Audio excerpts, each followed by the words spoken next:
Salut tout le monde, c'est Lorcatips, j'espère que vous allez bien. Aujourd'hui on se retrouve dans la continuité des deux dernières vidéos, c'est-à-dire pour vous présenter un deck budget, qui cette fois sera le Rubis Saphir. Mais avant d'aller plus loin, je vous invite à liker, à partager, à laisser un petit commentaire, et surtout on s'abonne, ça soutient la chaîne, ça fait plaisir, ça vous coûte rien, et ça permet de ne louper aucune des futures vidéos. Et bien écoutez, on se retrouve tout de suite sur la présentation. Alors, comment j'ai construit ce deck? Alors bien sûr, en saphir, on aime piocher, et surtout on a besoin de pioche. Donc on va jouer 4 glaces à l'eau, et forcément, avec les glaces à l'eau, alors là j'attaque fort parce que c'est, je dis que c'est un deck budget, et c'est les cartes dans lesquelles on ne va pas pouvoir déroger. Donc, on joue forcément les 4 Flavorsham qui font avec. C'est les 4 cartes les plus chères du deck. Mais on est vraiment obligé de les jouer. Ça, il n'y a pas le choix. Donc, voilà. Il va falloir faire une petite concession sur le budget. Avec ça, on va jouer 2 blocs de glace. Pourquoi 2 blocs de glace? Simplement de la gestion, vous connaissez. Avec les petites 6 sous. Mais pas que. On va bien sûr jouer les bagarres. Et avec ce package de gestion, bon, je pense que vous avez tous vu cette tech, la petite arbalète de Crotte du Dragon. Alors pour rappel, donc c'est un objet qui coûte 3.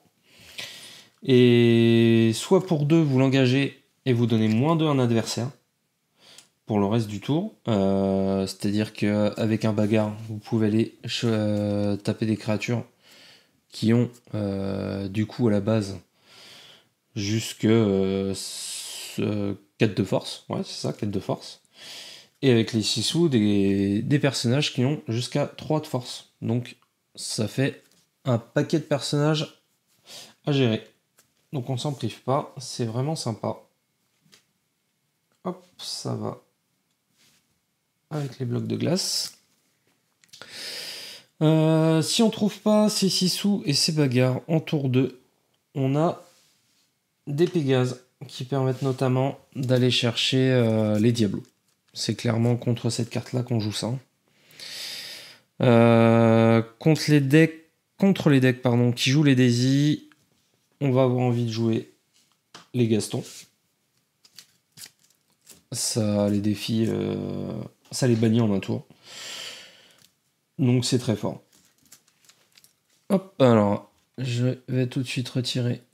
Hop, ma tête, ce sera mieux pour tout le monde. Donc comme je disais, les Pégases, les Gaston. Rubis Saphir, donc forcément on a envie de ramper. Et quoi de mieux pour ramper que les typos. Et avec ces fameux typos, on va jouer 2 jeux vol. Clairement vous jouez tour 2, vous jouez les typos, donc tour 3, vous pouvez avoir 4 encres, et vous pouvez en plus chanter un jeu vol. Donc ça accélère grandement le jeu. Si vous avez rien de bien intéressant en main au tour 2, mais que vous avez un vision de l'avenir, ça va vous permettre d'aller chercher une carte dans les 5 premières cartes de votre pioche.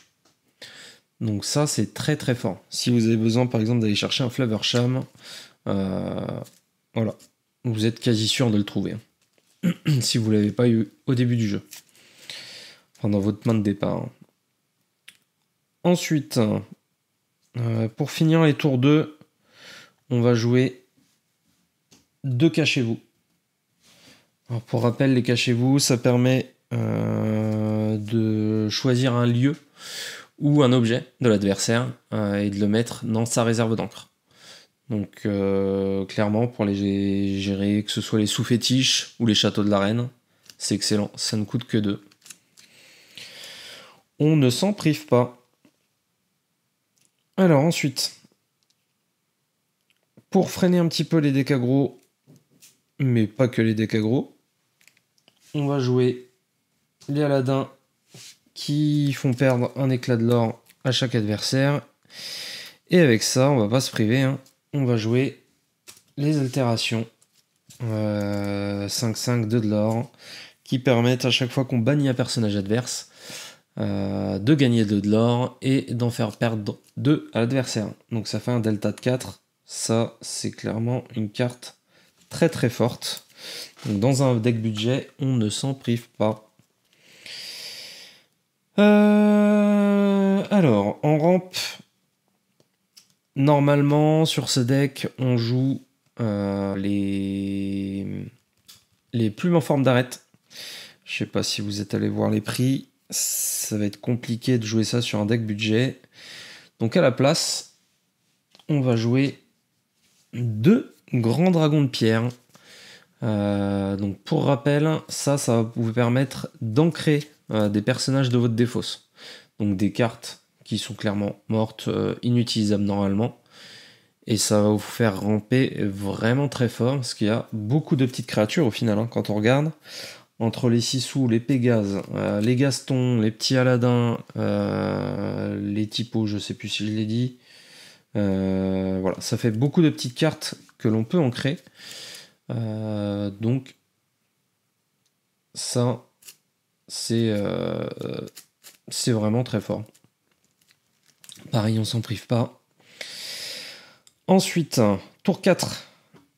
Si jamais on n'arrive pas à choper les Flavorsham, on va aimer jouer les grands-mères talents. Donc pour rappel, quand on joue ce personnage, on regarde les 2 premières cartes de notre pioche, on en ajoute une à notre main et on remet le reste sous notre pioche. Donc ça permet de creuser le deck et de faire un peu de tri dedans. Donc voilà, ça c'est également très fort. Ensuite, avec ces fameuses grand-mères Tala, on va aimer jouer également les bleus lumière. Donc ça pareil, ça fait piocher, mais en plus de ça, ça fait ramper. Donc on les joue en x2. Ensuite, pour aller gérer les lieux en face, comme dans le deck violet-rouge que je vous ai présenté, on ne peut pas jouer les Maui parce que trop cher, donc on joue les Hercule. Et bon, effectivement, c'est non ancrable, mais clairement, ça va chercher les châteaux de l'arène en un tour. Donc c'est excessivement fort. Ensuite, bon, à part les Sissou, les bagarres pour le moment, on n'a pas énormément de gestion, donc ça tombe bien, on y arrive. On va jouer 2 Madame de Trémène. Alors, pourquoi 2 Madame de Trémène? Simplement, ça va chercher des créatures hors d'atteinte qui sont en face, et ça peut aller chercher de très grosses créatures s'il n'y en a qu'une sur le terrain de votre adversaire. Quand j'ai dit créatures, c'est personnages, bien sûr. Et ce qui est bien, c'est que c'est très peu joué en ce moment, donc ça surprend. Donc pareil, on s'en prive pas. Avec ça en gestion, on va jouer 2 libérés délivrés. Alors certes, ça va donner de l'encre à nos adversaires, mais ça va gérer toutes les créatures que l'on souhaite. Et pourquoi on joue ça plutôt que des feux du dragon? C'est tout simplement parce que c'est ancrable et qu'on est sur un deck qui a quand même un fort taux de cartes non ancrables. Ensuite, pour continuer à gérer les grosses créatures et les terrains en face, on va jouer des cartes du 7-5 que j'apprécie beaucoup. Donc les Gastons, qui sont des créatures qui font 10 de dégâts, qui ont 6 de résistance et qui leur a 2. Donc moi je trouve ça excellent. Faut pas hésiter à aller blesser nos créatures pour le payer moins cher. Parce que pour rappel, lorsqu'on joue ce personnage, il nous... non, pardon. Jouer ce personnage coûte 2 de moins pour chacun de nos personnages ayant au moins un dommage sur lui. Donc en général, on va le payer 7, voire moins. Donc ça, et puis clairement, de toute façon, on est sur un deck qui rampe. Donc, même si on doit le payer 9, c'est pas trop dérangeant. Alors, en général, on joue des Tamatoa. Et pareil, les Tamatoa, c'est une carte qui est pas donnée. Alors, en ce moment, elle est un petit peu moins chère. Mais du coup, pour rester sur un deck vraiment budget, à la place, on va jouer des Shérifs de Nottingham. Et je trouve ça excellent, parce qu'on est sur un deck qui a quand même pas mal d'objets. Et ce personnage, il va nous coûter 1 de moins pour chaque objet qu'on a en jeu.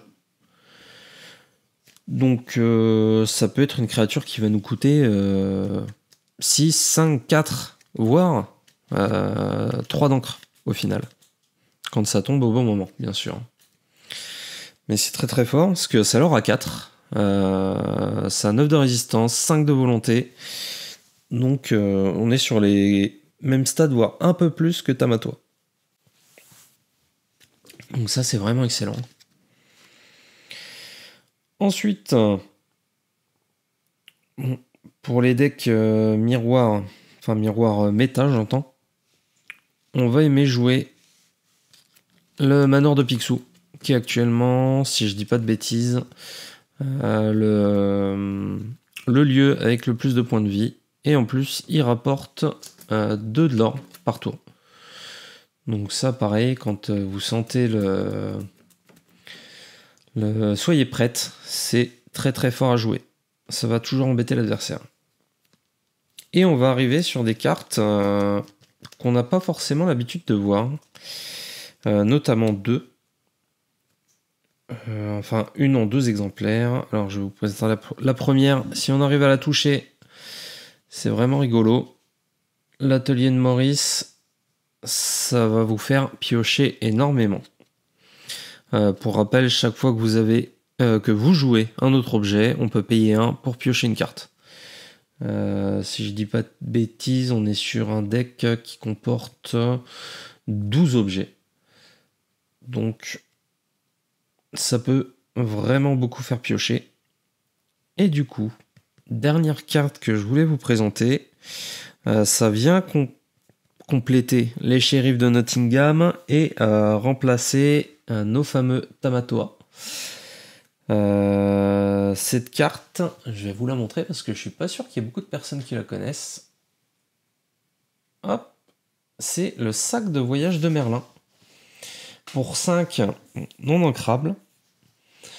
C'est un objet du coup qui va vous permettre à chaque tour, si vous payez 1 et que vous l'engagez, de choisir une carte objet de votre défausse et de la placer dans votre main.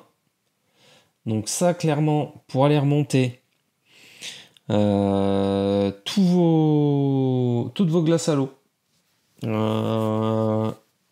remonter également les blocs de glace, mais également les objets un peu plus chers. C'est très très fort. Si vous arrivez à poser avant l'atelier de Maurice, c'est un enfer pour l'adversaire. Vous allez piocher mais une quantité de cartes par tour qui est assez affolante. C'est vraiment rigolo. Donc voilà, ça je le mets en 2 exemplaires.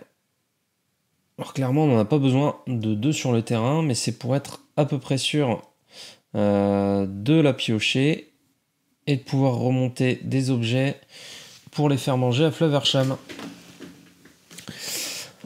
Voilà, voilà. Ok, on se retrouve donc du coup sur Dreamboard Inc. pour voir du coup le prix du deck qui est annoncé à 35 €. Donc je pense qu'entre 40 et 45 avec les frais de port, vous pouvez vous en tirer à peu près. Eh bien, écoutez, pour terminer cette présentation de deck, je vous propose de nous retrouver sur Inktable. Hop, pour voir un petit peu comment le deck fonctionne. Et on va jouer du coup contre le petit deck rubis améthyste budget que je vous avais présenté en première vidéo. Alors pour info, ce deck, hein, du coup, je l'ai déjà essayé sur le fameux site dont il ne faut pas parler, qui commence par l'orc et qui termine par Anito. Clairement, il se débrouille plutôt pas mal. J'ai dû faire une dizaine de parties avec, j'ai dû gagner, il me semble, 7 ou 8 parties. Alors, je les ai pas fait, j'ai pas joué sur le ladder classé, j'ai joué sur le ladder casual, mais clairement il se défend. Donc je vous invite à aller le tester. Allez, on va commencer. Hop.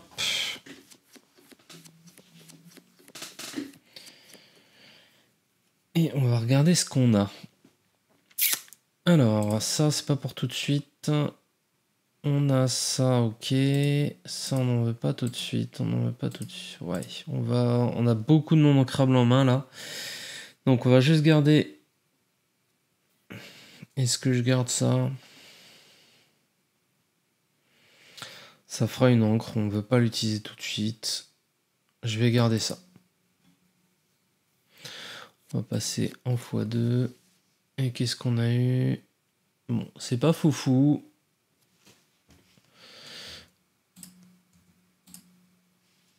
Hop. On passe.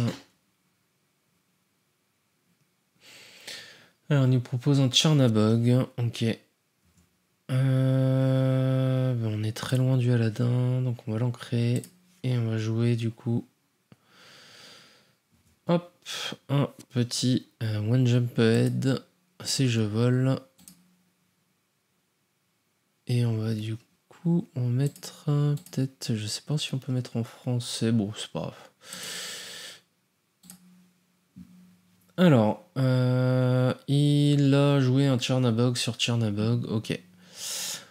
On va du coup ancrer Gaston. Et au final, je crois qu'on va jouer ça. Hein. Hop, et on passe. On va essayer d'aller faire un peu de l'or passif.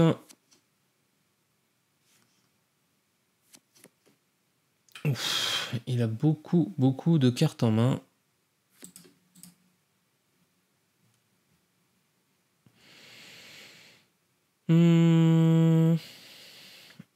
Eh ben écoutez, je crois qu'on va ancrer ça. Et on va commencer à essayer d'aller piocher avec l'atelier de Maurice. Ok, donc on pourra encore piocher au prochain tour. Et on passe. Alors c'est étonnant qu'il fasse rien en face pour le moment.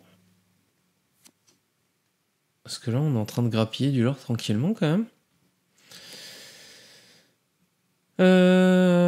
Et ben je crois qu'on va ancrer. Ah, est-ce qu'on va ancrer le Aladdin? Parce que là le Pegasus, en fait on va pouvoir le gérer. Et on arrive pas loin du Aladdin, donc on va le garder. On va jouer ça. On peut payer un pour piocher, c'est très bien. Et on va jouer. Alors avant, hop, les abilities. Ça évitera qu'il aille taper dans le château. Le manoir, pardon. Et hop, on va pouvoir aller dégager le petit Pégase. Et on passe.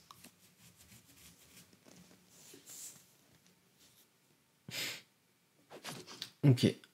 Bon, il va quand même nous le dégager.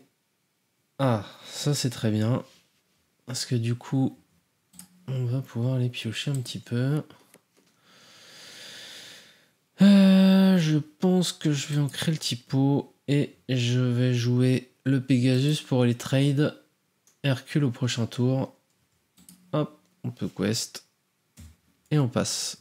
Et avec tout ça, on est déjà à 7 de l'or. Hein. Moi qui ai hésité à garder le manoir au début, et bah finalement, j'ai bien fait de le faire. Du coup, on va dégager la 6 sous.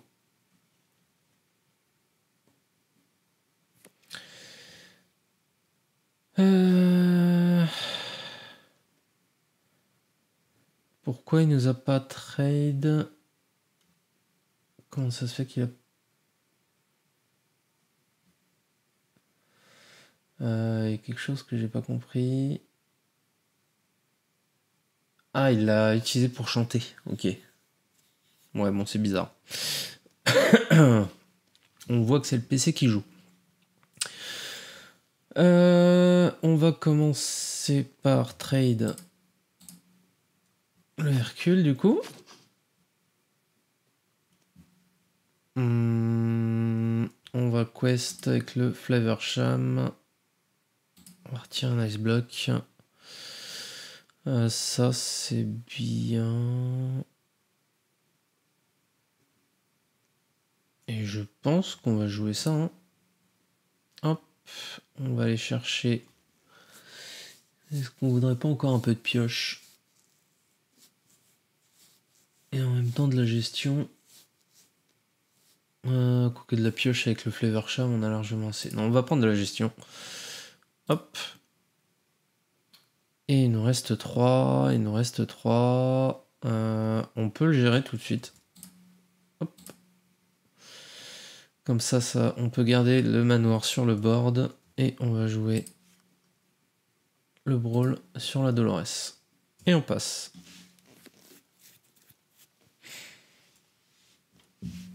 Ah, Prince Eric. Et Merlin. Ok. Alors. Le problème du Prince Eric. Il va pas forcément pouvoir s'empaler en fait.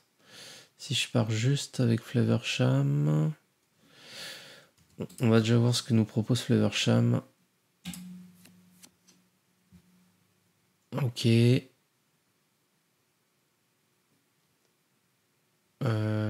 On va ancrer le typo. Parce que là on a envie de garder tout en main.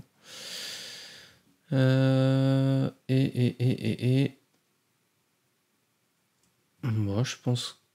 Ben non, on va pas jouer ça. Quoique...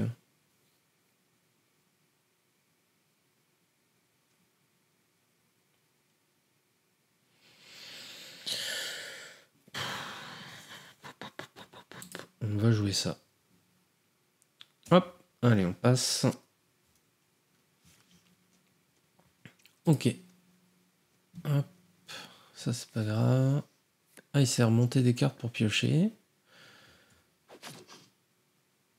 Ok, donc il a enfin géré mon château. Bon, c'est bizarre, on pioche pas énormément d'objets. On a quoi? 1, 2, 3. On n'a pas eu beaucoup de glace à l'eau. Alors, on va prendre ça. Hop, plus 2, moins 2. C'est très bien. Je pense qu'on va ancrer ça du coup. On va pouvoir quest avec le Flavorsham. Tant pis, on va retirer notre Maurice. On peut jouer ça. De toute façon, je pense qu'on a gagné. Hein. 16 points d'or. On peut se permettre de poser...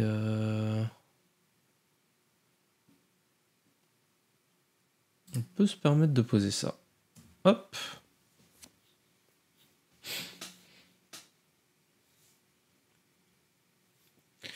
Ok, bon, de Merlin. On est bien.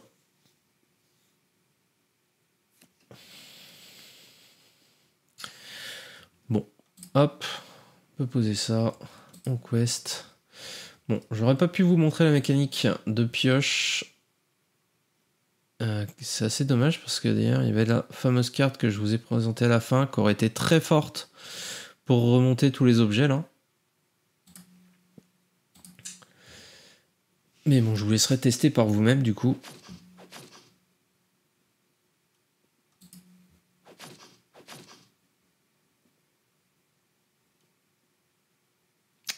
puis voilà, ben on a fini. Tac.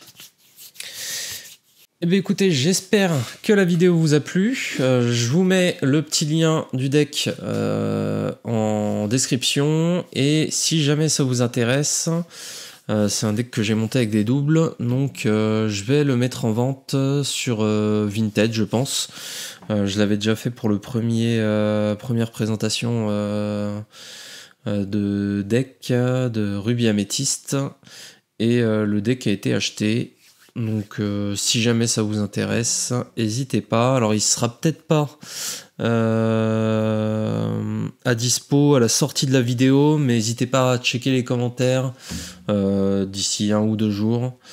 Voilà, ce sera sûrement dispo un petit peu après.